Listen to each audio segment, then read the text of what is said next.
राम मंदिर का कार्य चल रहा। राम मंदिर भव्य है, दिव्य है, नव्य है। जो है हमारे यहाँ कहा गया कि जो प्राप्त हो उसे पर्याप्त मानकर प्रसन्न रहना चाहिए। ये जीवन जीने का एक तरीका है। तो भव्य है, दिव्य है, नव्य है और विराट की परिकल्पना थी और विराट होना चाहिए था।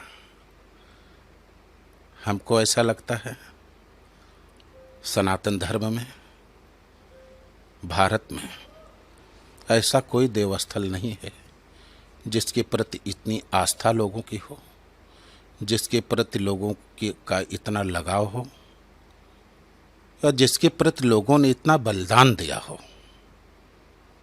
ये भगवान रामलला की जन्मभूमि ही एक ऐसा धार्मिक स्थल हमारे भारत में था, और इसलिए भी था कि अयोध्या सृष्टि की पहली धरती है। महाराजा मनु के द्वारा निर्मित अयोध्या है। भगवान श्री राम का अवतरण नहीं हुआ था, उसके पहले अयोध्या थी। अयोध्या नाम नगरी तत्रासीन लोक विस्तृता मनुना मान बेन्द्रेण या पुरी निर्मिता स्वयं। अयोध्या पहले थी, सरयू पहले थी, अयोध्या की लोक में प्रतिष्ठा थी, और भगवान राम का यहाँ अवतरण हो गया तो अयोध्या और भी गौरवान्वित हो गई।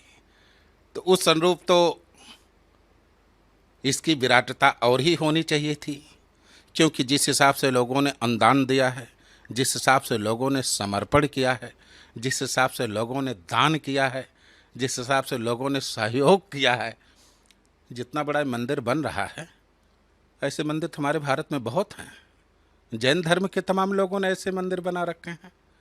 और सबको तो छोड़ो, हमारे यहाँ अयोध्या से बगल लगभग 100 किलोमीटर की दूरी पर मनगढ़ है। वहाँ जन्म लेने वाले जगत गुरु कृपालु जी महाराज का नाम आपने सुना होगा।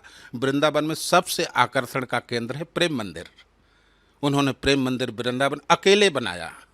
इसमें पूरा देश लगा, पूरा सनातन धर्मी सब लगे, सारे लोग लगे हैं।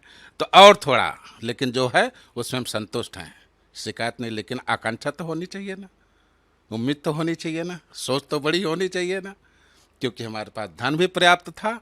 और भगवान आते आते अपनी विजय श्री लाते लाते उन्होंने ऐसा समय सुदिन बना दिया, सुमंगल बना दिया कि जो 2.5 एकड़ का अधिकार था उनका, वो सैकड़ों एकड़ हो गया आज अयोध्या में।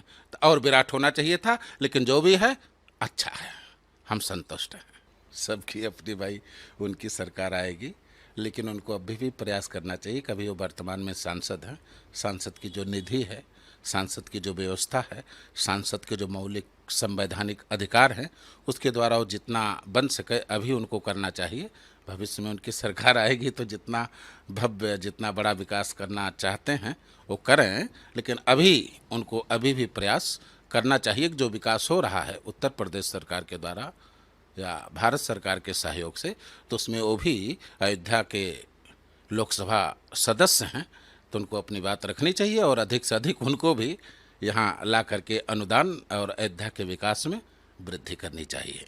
और आगे भविष्य में जब उनकी सरकार बनेगी तो जैसा करना चाहेंगे करेंगे, वर्तमान में भी वो करें, ऐसी हमारी आकांक्षा और सुझाव है। तो क्या आपको क्या लगता है कि वो काम नहीं कर नहीं, कर ही रहे हैं, कर ही रहे हैं, लेकिन जो भविष्य की बात, मैं भविष्य की बात पर बहुत ज़्यादा विश्वास नहीं करता हूँ।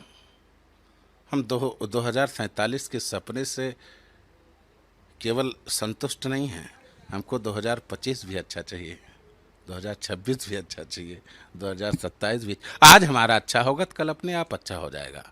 तो इसलिए उनको इसमें प्रयास करना चाहिए। उनको किसी पर, वो वर्तमान में लोकसभा सदस्य हैं तो उनका जो अपना अधिकार है उस अधिकार के अनुरूप वो अपना काम करें। अब सबके अपने अपने विचार हैं। और आज तो प्राण प्रतिष्ठा रामलला की नहीं हुई, आज राम दरबार की स्थापना हुई। वैसे तो यदि देखा जाए तो ये उसकी भव्यता में एक व्यवस्था है, एक झांकी है।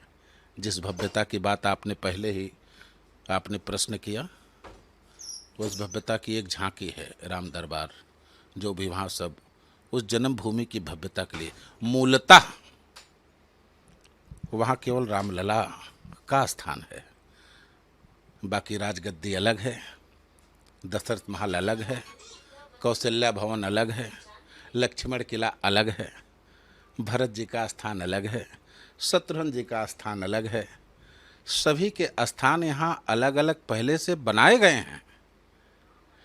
हमारा जो प्रकल्प है, हम जिस पर लगे हुए हैं, वो मात्र राम जन्मभूमि मंदिर निर्माण का था।